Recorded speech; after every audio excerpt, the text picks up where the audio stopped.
Alright guys, with Christmas coming up, we're going to be reacting to scary stories. So we're going to be reacting to this video. I don't even know who it's by. The narrators are Southern Cannibal. Alright, so Cannibal. And let's read. It was just before Christmas of 2005.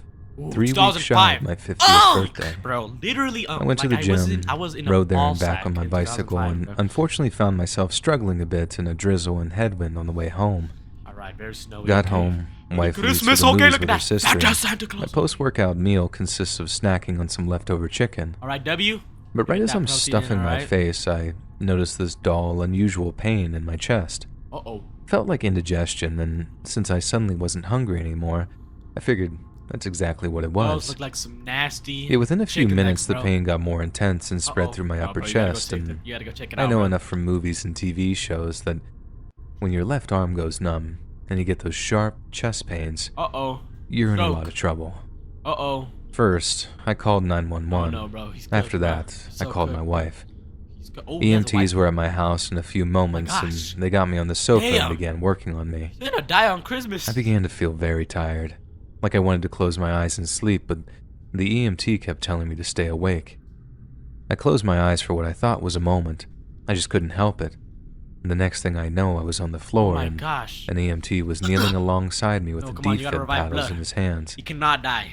I had flatlined due to my heart working too fast, and I later learned was down to a 90% blockage of my artery. Oh, damn. This happened at least 3 more times at the hospital before I was stable enough to have a cardiologist get me in an OR and insert a stent. This isn't even like Christmas Apparently related, they called that the Widowmaker or something, as only like 1 in 10 men of my age group survive it. So the fact that I'm still here is apparently nothing short of a miracle. No, it's actually not that I spent the next 3 days lying in a hospital bed, and after I was sent home, what is that, like 10% I spent another 2 weeks survive? recovering in my own bed, followed by almost 3 months of cardiac physical therapy. Damn, you could have died, bro. I've recovered well and am like pretty healthy 64-year-old today. I take a number of maintenance meds, and I fought hard to keep my weight down and eat correctly. Oh my gosh, 64? But I suppose what I really want to say here is that I don't recall going down before being shocked back. Literally, it's like you don't know what's happening. That's like how old this guy When I came to, it was like waking up from a deep nap. But it's the nearest to death I've ever been, and although I don't wish to get that close again, there came a sense of peacefulness that I just wasn't expecting.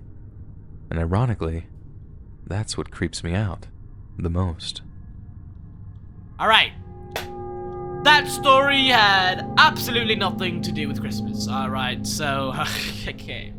When I was a kid, I witnessed a neighbor murder his wife on Christmas Eve. Alright, story. I was still at that age where I actually believed in Santa, so when my mom and dad put me to bed, Santa is real, guys. I stayed up and stared out the window, hoping to catch a glimpse of him landing on the rooftops in our neighborhood. Was a very quick start off. It didn't take long before I realized that I could see into my neighbor's bedroom. It was dark, creepy ass and all I could see was the shape of a sleeping person, covered in a duvet, lit up by the light of a nearby TV. Not exactly Skinamax, I'm sure you'll agree, so I didn't feel too guilty about it, and I kept on looking out for Santa's magic sleigh. Nice white dentures. Suddenly, alright, very nice. There was movement in the bedroom across the way, and I looked in time to see my neighbor walking in with his sleeping wife. Ew, he looks creepy. I try to pry my attention away from the bedroom as he moved towards the bed, but then it's quickly drawn back when I see fast, violent movements in the light of the TV. In the low lights, it just looked like my neighbor was hitting his wife. Killing his wife, bro. And I know that's bad enough, but all I could see were these downward moving blows and nothing else. So as distressed as I was, all I told my mom and dad when I ran downstairs was like, I think the neighbor's beating up the neighbor mom. My dad just bolts upstairs. You dumbass kid, okay, I don't believe you. Oh no, he does. Oh, he does. Oh my gosh, he goes to run, bro. He goes to help. Okay, he went up to check it out, but by that time, someone had drawn the curtains. My dad asked me if I hadn't just had a bad dream, but I swore to him that I'd been awake and on the lookout for Santa. I promise, Daddy, I saw him. I then repeated everything I'd seen in exact detail, and by that time, Mom was listening too. When I finished, Dad and Mom gave each other a look. You know, one of those mom and dad concerned looks that's like an entire conversation within a silent word spoken. Then, my dad kneels down and asks me something. Buddy, are you sure that's what you saw? Because we could get in a lot of trouble if that's not true. But again, I'm not totally insistent that I saw what I saw. And I didn't find out what happened immediately after that until quite a while later. Oh no, But as I was actually drifting off to sleep, your gut and said, Mom yes! and Dad were downstairs having a very tense but quiet conversation. Yeah, you bloody bitch, I Dad, swear to his eternal shame, was insisting that I couldn't be sure, that the room had been dark, and that I might have even seen them possibly doing something that I shouldn't have, and just not understood what I was seeing. Oh, getting clapped. Mom, on the other hand, was steadfast in her better safe than sorry attitude, and told my dad that if he didn't call the cops, she'd take me to my aunt's place because she wouldn't be celebrating Christmas next to a wife-beating neighbor. And that was that. Wife-beating neighbor. He's called like, the fine, I'll cops. call the cops, you bloody bitch. He said he was Shut up, praying alright? it was some kind of mistake, but Hopefully, given how he could just give an anonymous Look tip, at that he figured, Santa, okay? That's why a not? bloody happy Santa, alright? Why would he beat his My wife? parents Okay. then watched from their own bedroom window, which had a view of the neighbor's driveway, as the cops pulled up outside and knocked on their door. Okay, no knocking They said sound. it was Don't this worry, I'll put a knocking sound nail-biting for you moment, guys, okay? hoping they'd hear the sound of the neighbor's wife answering the door before being all, "Oh, good evening, officers. What seems to be the problem?" That way, No, I wasn't just they could beating just my wife. carry on drinking Come on eggnog now. and watching Jesus Christ Superstar or whatever they had on down there. But instead of that, they watched the cops knock, then knock again, all before they apparently turned on their flashlights and began circling the home. What woke me up was hearing, "Sir, come out with your hands up," Oh. and all this other cop speak when the police finally blocked off the guy's house for the eventual standoff that would unfold. Oh my goodness. Our neighbor no, had a King. gun, and he was threatening to shoot at police officers if they attempted to enter his home. The next thing I remember, my mom was This rushing guy's into my crazy as room hell, and telling bro. me to get dressed. Oh my gosh. The cops had knocked Yeah, at bro, our get house dressed. Yeah, and dip told it. us that they were evacuating the area, just as a precaution in case a shootout had commenced. Yeah, no, for sure. Our house had that old stucco style of wall, which is apparently pretty safe, but even so, the cops weren't taking any chances. Okay, that's Considering that we lived in Texas at the time, the guy could have had anything in there. My parents say Texas that at when the they time, were driving bro. out of the Okay, so area, then that's Texas the whole more, I street guess. lit up by blue and red flashing lights. Damn, they really got They had the no force idea on what this kind of bitch. scene that they were going to come back to. For real, bro. This wasn't all that long after the whole Waco thing either. Well, a few years after, but fear of some repeat shootout type deal weighed on Gosh, everyone's bro. mind as news of the standoff got around town. And it ended pretty anticlimactically. The guy actually took his own life as the police were finally busting into his house. But upstairs they found the dead body of his wife, no. still lying in her bed, exactly where I'd seen her, stabbed more than 30 times.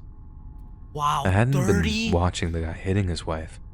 I've been watching him stab Stab her over and over again, and all I'd done for a couple of the seconds there was just watch. Once all the info was out there, Mom and Dad dude. tried as best they could to shield me from it, because they correctly figured that once I put two and two together and worked out what I'd seen, I'd be extremely messed up by it. Yeah. And yeah, Makes sense. I Good really parents, was. alright? Seeing it screwed me up for a long time Alright, bro, calm afterward, down. and I It's- didn't grow up out of the general anxiety disorder until my early 20s. Yeah. I just figured that if our neighbor could do something so terrible to someone he seemed to love, then anyone could do it. People I'd known for years, people I was otherwise warm to, they could be capable of the obscenest acts of random evil. Yeah, guys, never. Just because they looked Wow. normal, just because they smiled when they saw you in the driveway in the mornings, didn't mean they were a monster, hiding in plain sight. What I say? Ugly ass face, okay? Back when I was a kid, me and all my brothers and sisters would sleep in the basement on Christmas Eve to give Santa, i.e. our parents, enough space to arrange all of the presents under the Christmas tree. Bro, Santa. One night, Alright. I remember That actually noticing seems that there cool was as a hell. lot of noise Sleeping in coming the from basement. outside on the street, Oh no. but we couldn't see or Don't anything tell me because just there sleep, was okay? snow Don't even covering the investigate, windows. Suddenly, our mom came downstairs and told us not to come Oh, what is upstairs this? until This she told Deku's us. mom? Is this Izuku Not long Midoriya's after, we mother heard from My Hero sirens and saw Academia? police Oh my lights gosh, reflecting in the guys. snow. Oh. But this was kind of a rough neighborhood, so it wasn't like a few emergency vehicles were going to make our ears prick up. Yeah, for There was a lot of commotion that we couldn't see, but we were so excited that it was Christmas Eve that we just didn't pay it any mind. Then, the next thing we know, my dad is walking down the stairs followed by none other than Santa Claus himself. We all just freaked out. I heard you had to line up for hours at the mall if you wanted to meet Santa.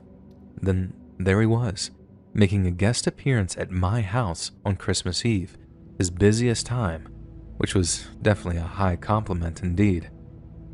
We all said hi, ran up and gave him hugs, before Santa told us that his sleigh crashed in the snow outside. Okay, I never knew that. He was waiting for the police to show up so they could get him back in the skies again, and while they were working to get him unstuck, he had decided to come visit a few of us neighborhood kids to see how our Christmases were going. That's the guy they're looking for. He also bro. had a huge surprise for us.